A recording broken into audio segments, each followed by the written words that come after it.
Hello everyone. बच्चों, UP की अगर आप काउंसलिंग कराने चाहते हैं तो ये वीडियो सबसे इंपॉर्टेंट है आपके लिए, क्योंकि यूपी नीट का ब्राउचर अपलोड हो चुका है। उसमें सारी इंपॉर्टेंट इंफॉर्मेशन दे रखी है। कोई भी इंफॉर्मेशन स्किप मत करिएगा, बहुत इंपॉर्टेंट है काउंसलिंग के रिगार्डिंग। ये ब्राउचर मैं टेलीग्राम चैनल पे डला दूंगा। टेलीग्राम चैनल का लिंक नीचे डिस्क्रिप्शन में मिल जाएगा। वहां जाएंगे, वहां पे आपको सारी पीडीएफ मिल जाएंगे। अब वहां से पीडीएफ डाउनलोड कर लीजिएगा, वापिस से पढ़ लीजिएगा। मैं एक बार मेन बातें आपको बता देता हूं साहब, ठीक है नहीं। ये ब्राउचर है बच्चे, ये देखिए, चिकित्सा शिक्षा एवं प्रशिक्षण उत्तर प्रदेश लखनऊ के महानिदेशक ने जारी किया था 2024-25 की काउंसलिंग। साफ साफ लिखा है बच्चे 2024-25 की काउंसलिंग के लिए। तो ये मत सोचिएगा कि ये कोई भी फर्जी डॉक्यूमेंट नहीं साहब, उनकी ओरिजिनल वेबसाइट के ऊपर है। ठीक, 24-25 के लिए 26 जुलाई को ही आया हुआ है। आगे देख लेना साहब, मेन बातें करता जा रहा हूं साहब कि जो भी एनटीए में एलिजिबल लोग हैं उनके लिए है पूरा साहब। ठीक, अब देखिए यहां पे क्या दे रखा। पहला पॉइंट है कि अभ्यर्थी के ऑनलाइन पंजीकरण, यानी ऑनलाइन पंजीकरण, online registration, state merit list एवं ब्राउचर के रिगार्डिंग यहां पे कुछ दे रखा है। ठीक है साहब। अब देखो, नीट यूजी के माध्यम से चयनित छात्रों का ऑनलाइन पंजीकरण मतलब online registration, data capture, photo upload, पंजीकरण, धरोहर, धनराशि के भुगतान आदि की कार्रवाई हेतु राष्ट्रीय सूचना विज्ञान यानी कि एनआईसी, ठीक है, एनआईसी योजना भवन लखनऊ के तकनीकी संस्थान के रूप में नामित किया जाता है। यहां पर उन्होंने कुछ उनकी इंफॉर्मेशन दे रखी है कि काउंसलिंग के रिगार्डिंग कहां पे इंफॉर्मेशन होगी, वो आपके लिए इतना वो नहीं है। यहां से एलिजिबिलिटी में बच्चे कुछ भी नया नहीं है। एलिजिबिलिटी में आपके पास एनटी का स्कोर कार्ड होना चाहिए। आप एनटीए से जो नीट है उसको क्वालिफाई कर चुके हो साहब, यहां पे यही लिखा हुआ है बच्चे, ठीक है नहीं। तो परीक्षाओं में ऐसे अभ्यर्थी जिन्होंने नीट यूजी की परीक्षा में प्रतिभाग किया हो तथा उसको क्वालिफाई करे हो, ठीक है साहब। उत्तर प्रदेश राज्य के आरक्षित वर्ग के अभ्यर्थी एनटीए द्वारा जारी आरक्षित वर्ग के अभ्यर्थियों हेतु कट ऑफ स्कोर के अनुसार यूपी नीट यूजी 2000 की काउंसलिंग हेतु आहार होंगे। ठीक है साहब, एक बार इसको रीड कर लेना बच्चे। मेन बातों पे मैं पढ़ता हूं बस। रजिस्ट्रेशन, ये इंपॉर्टेंट है बच्चे, सबसे इंपॉर्टेंट यही कि रजिस्ट्रेशन कहां पे होगा। तो याद रखिएगा upneet.government.in वेबसाइट इंपॉर्टेंट है, स्क्रीनशॉट ले लो। upneet.government.in, इस पे रजिस्ट्रेशन होगा। कितने राउंड होगी काउंसलिंग? प्रथम, द्वितीय, तृतीय चक्र की काउंसलिंग है तो 2000 रुपए लगेंगे बच्चे, और स्टे वैकेंसी राउंड के लिए 1000 रुपए। तो टोटल 4 राउंड होंगे, 1, 2, 3 और स्टे वैकेंसी। 3 राउंड के लिए 2000 रुपया लगेगा और स्टे वैकेंसी के लिए 1000 रुपया लगेगा बच्चे, ठीक है। याद रखिएगा, non refundable. Stay vacancy round में प्रतिभाग करने हेतु सभी आहार अभ्यर्थी मतलब क्वालिफाइड जो स्टूडेंट्स हैं को नवीन का मतलब फ्रेश रजिस्ट्रेशन करवाना पड़ेगा। पंजीकरण शुल्क किसी भी दशा में वापस दे नहीं होगा, यानी कि नॉन रिफंडेबल होगा। ध्यान रखिएगा साहब, अगर आपने फर्स्ट राउंड में रजिस्ट्रेशन कर लिया तो सेकंड थर्ड में कराने की जरूरत नहीं पड़ेगी, और स्टे वैकेंसी के लिए फ्रेश रजिस्ट्रेशन होगा। 3 राउंड के लिए 2000 रुपए पड़ेगा, इसका 1000 रुपए पड़ेगा, और यह किसी भी हाल में रिफंडेबल नहीं होगा साहब। फिर बात करते हैं साहब सिक्योरिटी मनी की। अब ध्यान सुनना, फिर बात करते हैं किसकी? सिक्योरिटी मनी की। अगर सिक्योरिटी मनी की बात की जाए साहब, तो जो भी यूपी नीट में करा रहे हैं रजिस्ट्रेशन, उनमें राज्य की क्षेत्र यानी गवर्नमेंट कॉलेज के लिए 30,000 रुपए रजिस्ट्रेशन आपको देना पड़ेगा साहब। ये सिक्योरिटी मनी है बच्चे, ये रिफंडेबल होती। अगर आपको कॉलेज अलॉट नहीं होगा तो ये रिफंड हो जाएगी। अगर कॉलेज अलॉट हो जाएगा तो आपकी फर्स्ट ईयर की फीस में ये कट जाएगी। अगर आप प्राइवेट मेडिकल कॉलेज के लिए कराते हैं तो 2 लाख रुपया आपको क्या देनी पड़ेगी बच्चे? सिक्योरिटी फीस देनी पड़ेगी। और अगर आप प्राइवेट कॉलेज के डेंटल कॉलेज में जाते हैं, प्राइवेट डेंटल कॉलेज के लिए जाएंगे तो 1 लाख रुपया देना पड़ेगा। अगर आप 2 को एक साथ करा रहे हैं, जैसे कि आप गवर्नमेंट और प्राइवेट दोनों के लिए करा रहे हैं, तो जो हाईएस्ट वाली वैल्यू होगी वो देनी पड़ेगी। यानी अगर आप गवर्नमेंट और प्राइवेट दोनों करा रहे हैं तो आपको 2,30,000 नहीं देना, आपको सिर्फ 2 लाख देना है। अगर आप गवर्नमेंट और डेंटल करा रहे हो तो आपको सिर्फ 1 लाख रुपया देना है। तो जो हाईएस्ट वाला होगा वही होगा। यहां पे ये लिखा हुआ बच्चे कि अगर आप राज्य के निजी दोनों करा रहे हो तो आपको 2 लाख देना पड़ेगा।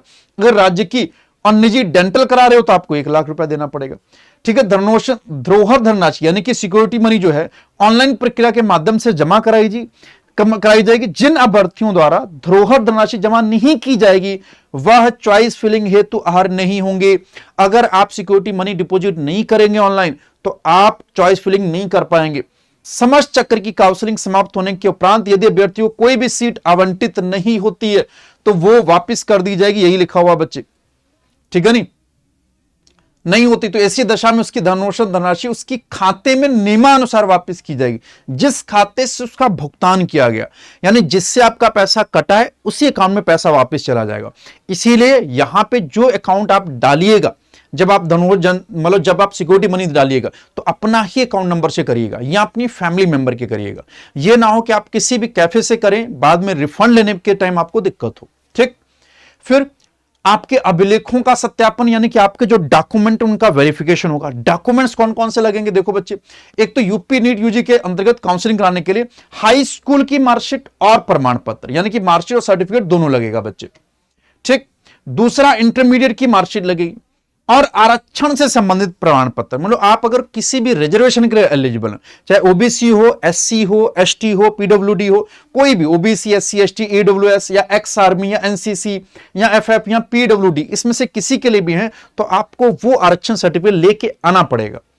चौथे नंबर पे बच्चे डोमिसाइल सर्टिफिकेट यदि लागू हो, डोमिसाइल सर्टिफिकेट भी आपको देना पड़ सकता है अगर एप्लीकेबल होगा तब। ठीक, इसके अलावा ठीक है ना, इन सारे जितने भी डॉक्यूमेंट उन्होंने बताए हैं इन सबका वेरिफिकेशन होगा। वेरिफिकेशन ये सारे कॉलेज जहां पे होगा, ये टोटल 20 हैं बच्चे, ठीक है नहीं। पहला कौन सा है, केजीएमयू लखनऊ, किंग जॉर्ज विश्वविद्यालय लखनऊ, फिर आरएमएल बच्चे लखनऊ ये भी है। इसके अलावा GSVM Kanpur, SN medical college Agra, इसके अलावा एलएमआरसी मेरठ करा सकते हैं, Jhansi, Gorakhpur, Prayagraj, Etawah, Azamgarh, Ambedkar Nagar, Kannauj, Jalaun, Saharanpur, Banda, Gautam Buddh Nagar, Budaun, Ayodhya, Firozabad, Shahjahanpur. Total 20 medical colleges हैं जहां पे आप अपने डॉक्यूमेंट को वेरिफिकेशन करा सकते हैं। ये सारी लिस्ट आपको टेलीग्राम पे मिल जाएगी, वहां जाके डाउनलोड कर लेना। ठीक, अब रिजर्वेशन के बारे में दे रखा है कि रिजर्वेशन के बारे में यह शायद आपको पता ही होगा जहां तक, ठीक है नहीं, कि अनुसूचित जाति के लिए 21% है, अनुसूचित जनजाति के लिए 2%, अन्य पिछड़ा वर्ग के लिए 27% और आर्थिक यानी ईडब्ल्यूएस के लिए 10%। ठीक है साहब, ओबीसी यानी कि अन्य पिछड़ा वर्ग ओबीसी हो गया साहब, अनुसूचित एससी और अनुसूचित जनजाति एसटी होता है बच्चे। ठीक है, यह ध्यान रखना। ठीक है, अब राज्य के ये इनके लिए थोड़ा सा और ज्यादा है, यहां पे राजकीय मेडिकल कॉलेज अंबेडकर नगर, कन्नौज, जालौन था सहारनपुर में यह आरक्षण थोड़ा सा अलग है। यहां पे एससी कैटेगरी के लिए 62% है, एसटी कैटेगरी के लिए 5%, ओबीसी के लिए यहां पे 11% है। तो यहां पे थोड़ा अलग है बच्चे। ये सीटें यहां पे अनुसूचित जनजाति के लिए 62 सीटें, यानी एससी कैटेगरी सीट्स ज्यादा है इन कॉलेज में। सीट्स हैं बच्चे, ये सीट्स का नंबर है बच्चे, ठीक है नहीं, यहां पे परसेंटेज में यहां पे इन कॉलेज की सीट के बारे में दे रखा है। ठीक, इसके अलावा कुछ हॉरिजेंटल आरक्षण जैसे कि स्वतंत्रता सेनानी यानी फ्रीडम फाइटर, एक्स आर्मी, दिव्यांग अभ्यर्थी यानी कि पीडब्ल्यूडी हो गया बच्चे, इसके अलावा एनसीसी कैंडिडेट के लिए और फीमेल महिला अभ्यर्थियों के लिए भी आरक्षण है, ये परसेंटेज है उनका बच्चे। ठीक है नहीं, चलिए इसके अलावा ध्यान रखना एक दो सबसे इंपॉर्टेंट बातें जो मैं बता रहा हूं, ठीक है नहीं, कि आरक्षण संबंधित सभी प्रमाण पत्र चाहे दिव्यांगता वाले हों चाहे एनसीसी वाले हों, ठीक है, इनको छोड़ के उत्तर प्रदेश शासन द्वारा निर्धारित प्रारूप पर उत्तर प्रदेश के सक्षम प्राधिकारी द्वारा निर्गत ही मान्य होंगे। यानी कि ये यूपी के बने होने चाहिए। किस किस को छोड़ के, एक एनसीसी को छोड़ के, दूसरा दिव्यांगता पीडब्ल्यूडी का। पीडब्ल्यूडी वालों को भैया जो एनटीए की वेबसाइट पे, एमसीसी की वेबसाइट पे दे रखे हैं, वहां पे बकायदा उन्हें सेंटर भी दे रखे हैं कि वहीं से बनेगा, वहीं से बनवाना है। ठीक है बच्चों, दिव्यांगता के लिए दे रखा है कि medical council committee, director general of health services, ministry of health and welfare new द्वारा जारी निर्देशानुसार निर्धारित केंद्रों से ही निर्गत एवं निर्धारित प्रारूप ही मान्य होंगे। ठीक, यह बहुत इंपॉर्टेंट, ये बहुत इंपॉर्टेंट एक पॉइंट कि साहब ओबीसी और ईडब्ल्यूएस इनके जो आप सर्टिफिकेट बनवाओगे वो 1 अप्रैल 2024 से पुराने नहीं होने चाहिए, के बाद के निर्गत प्रमाण पत्र ही मान्य होंगे। यानी 1 अप्रैल के बाद के बने होने चाहिए अगर ओबीसी और ईडब्ल्यूएस का। अभी भी अगर किसी ने रिन्यू नहीं करवाया तो करवा लो बच्चों। ठीक है, और एक बात और इंपॉर्टेंट याद रखना बच्चे, इन्होंने कहा है कि जो मिनॉरिटी कॉलेजेस है बच्चे, मिनॉरिटी कॉलेजेस की लिस्ट मेरी वीडियो के अंदर दे रखी है, मैं वीडियो का लिंक भी नीचे डाल दूंगा। मिनॉरिटी कुछ 5 के आसपास कॉलेज हैं, 5-6 कॉलेज हैं यूपी के अंदर। इनकी मिनॉरिटी कॉलेज में 50% सीट्स मिनॉरिटी के लिए जाएंगी, अल्पसंख्यक के लिए जाएंगी, और 50% ओपन कैटेगरी की सीट्स होंगी। ये भी ध्यान रखिएगा, यहां पे लिखा हुआ है बच्चे। ठीक है नहीं, चलिए ये तो बात होगी मेन। अभी बच्चे डेट्स नहीं आई हुई हैं, डेट्स अभी नहीं आई हुई हैं। अब काउंसलिंग एवं आवंटन प्रक्रिया, काउंसलिंग कैसे होगी और उसका कैसे आवंटन होगा, यहां पे पूरी डिटेल दे रखी। ठीक, हाँ जो इसको थोड़ा थोड़ा मैं रीड कर देता हूं, इंपॉर्टेंट है।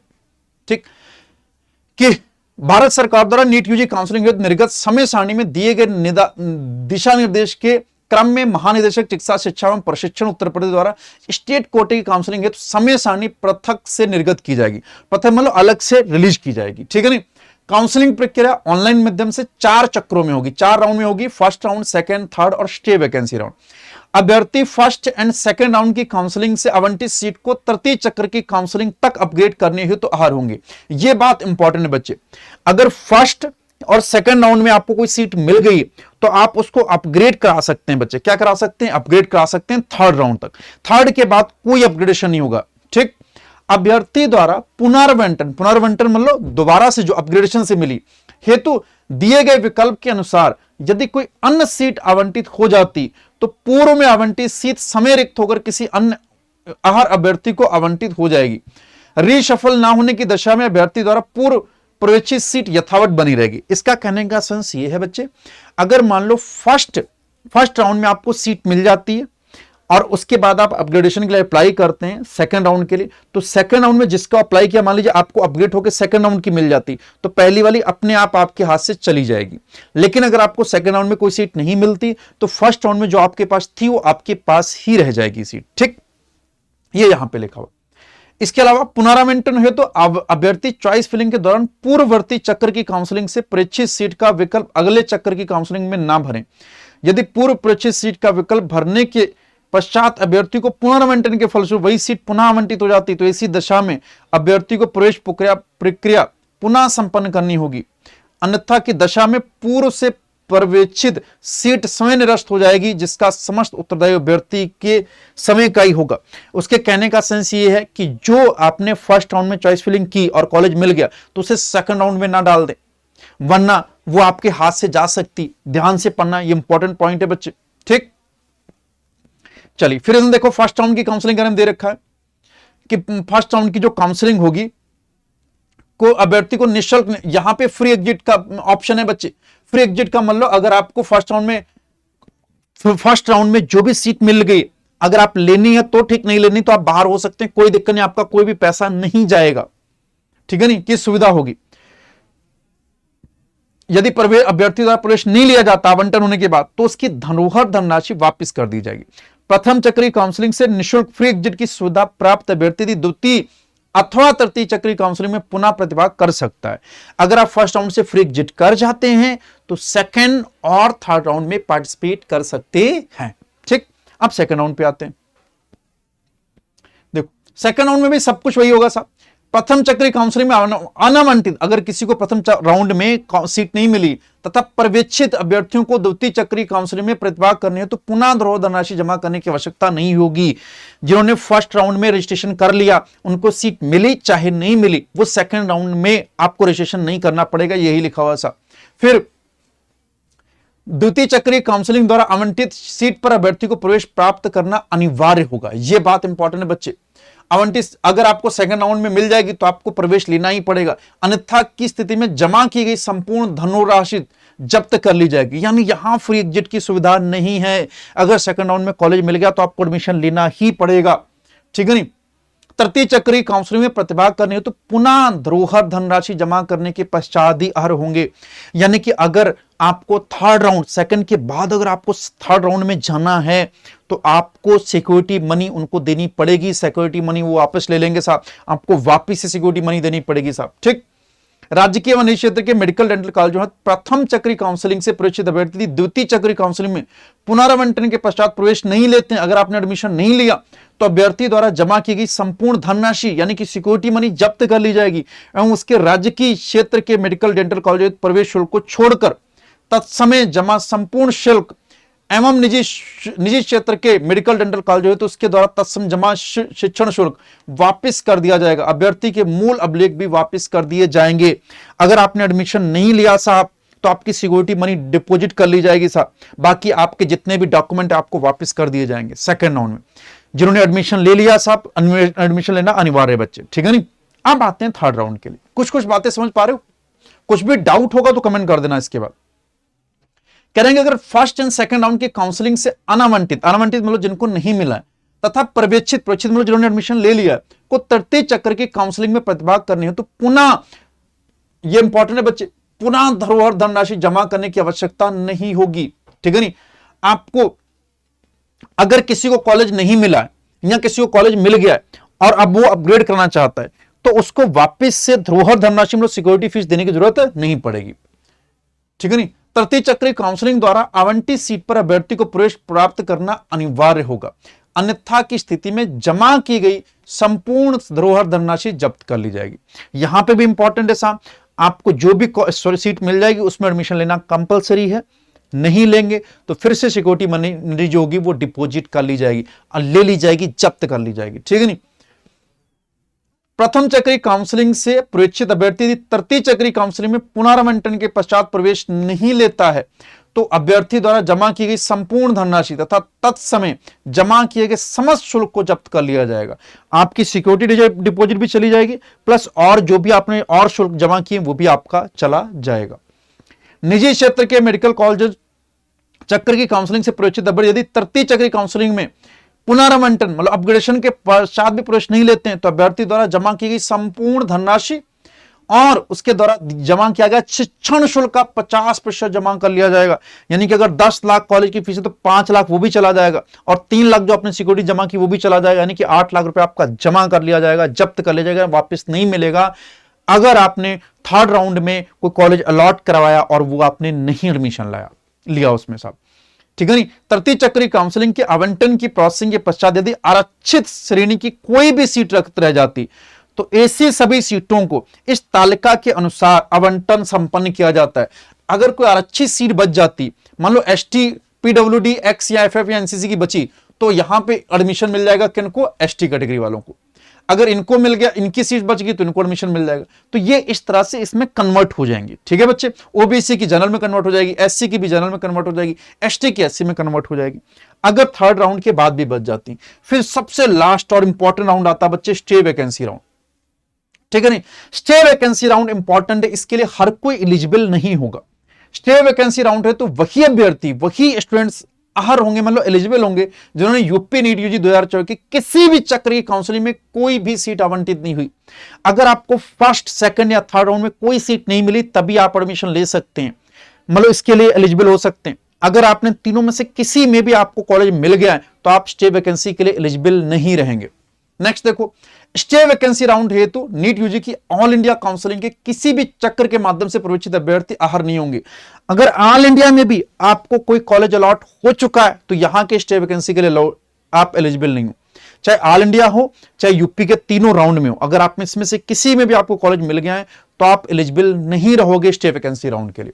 ठीक है नहीं, यूपी नीट के प्रथम, द्वितीय, तृतीय चक्रीय काउंसलिंग से बीडीएस पाठ्यक्रम में प्रवेशित अभ्यर्थी स्टे वैकेंसी राउंड की एमबीबीएस पाठ्यक्रम की चॉइस फिलिंग हेतु आहर होंगे, आर्मल एलिजिबल होंगे। अगर आपको फर्स्ट, सेकंड और थर्ड राउंड से बीडीएस मिल गया है तो आप एमबीबीएस में एडमिशन ले सकते हो, किसमें, स्टे वैकेंसी राउंड में। ऐसे अभ्यर्थी नियमानुसार राज्य के और निजी क्षेत्र के एमबीबीएस पाठ्यक्रम हेतु दे धरोहर धनराशि ऑनलाइन माध्यम से जमा करना सुनिश्चित करेंगे। जिनकी अभ्यर्थियों की धरोहर जमा राशि जमा नहीं होगी वे चॉइस फिलिंग हेतु आहर नहीं होंगे। लैंग्वेज थोड़ा सा टिपिकल है कि अगर आपकी सिक्योरिटी मनी डिपॉजिट नहीं होगी तो आप क्वालिफाई नहीं करोगे तो आपको सिक्योरिटी मनी डिपॉजिट करनी पड़ेगी। ठीक है नहीं, स्टे वैकेंसी राउंड में प्रतिभाग करने हेतु समस्त आहर अभ्यर्थियों को पृथक रूप से 1000 रुपया पंजीकरण शुल्क जमा कराने हो तो नवीन पंजीकरण कराना अनिवार्य। आपको फ्रेश रजिस्ट्रेशन कराना पड़ेगा और 1000 रुपया देना पड़ेगा, सिक्योरिटी मनी देनी पड़ेगी और आपके पास कोई भी कॉलेज अलॉटेड नहीं होना चाहिए, तभी आप एलिजिबल होंगे। ऐसे अभ्यर्थी जो पूर्व चक्रीय काउंसलिंग में प्रतिभाग नहीं किए हैं एवं प्रथम बार स्टे वैकेंसी राउंड की काउंसलिंग में प्रतिभाग कर रहे हो उन्हें नियमानुसार धरोहर धनराशि जमा करना अनिवार्य होगा। अगर आपने फर्स्ट, सेकंड या थर्ड राउंड में किसी में भी पार्टिसिपेट नहीं किए और सीधे यहां पार्टिसिपेट करो तब भी आपको सिक्योरिटी मनी देनी पड़ेगी। ठीक है, और देखो, अगर आपने शुरू की काउंसलिंग में पंजीकरण में अनावंटित ऐसे अभ्यर्थी जिनके द्वारा पूर्व में धरोहर धनराशि जमा की गई उन्हें स्टे वैकेंसी राउंड की काउंसलिंग में प्रतिभाग करने हेतु धरोहर धनराशि जमा करने की आवश्यकता नहीं होगी। अगर आप तो अभी फर्स्ट, सेकंड, थर्ड राउंड में आपने सिक्योरिटी मनी जमा करा रखी है तो अब आपको जमा कराने की जरूरत नहीं है, और अगर आप फ्रेश रजिस्ट्रेशन करा रहे हो तो आपको सिक्योरिटी मनी जमा करानी पड़ेगी, यह ध्यान रखिएगा साहब। ठीक है नहीं, यदि कोई अभ्यर्थी स्टे वैकेंसी राउंड से आवंटन के पश्चात प्रवेश नहीं लेता है, बहुत इंपॉर्टेंट बात, अगर आपको स्टे वैकेंसी राउंड से एडमिशन मिल जाता है और आप एडमिशन नहीं लेते हैं तो ऐसे अभ्यर्थियों की जमा धनराशि जब्त कर ली जाएगी, सिक्योरिटी मनी तो डिपॉजिट की ही जाएगी, तथा यूपी नीट यूजी काउंसलिंग 25-26 के लिए प्रतिबंधित कर दिया जाएगा। आप अगले साल भी इसके अंदर एलिजिबल नहीं रहोगे, तो आपको स्टे वैकेंसी में एडमिशन लेना ही पड़ेगा। सिक्योरिटी डिपॉजिट तो जाएगा ही जाएगा, आप अगले साल एलिजिबल नहीं बचोगे, ध्यान रखिएगा साहब। प्रवेश प्रक्रिया साहब यहां पे दे रखी है, ठीक है नहीं, प्राप्त।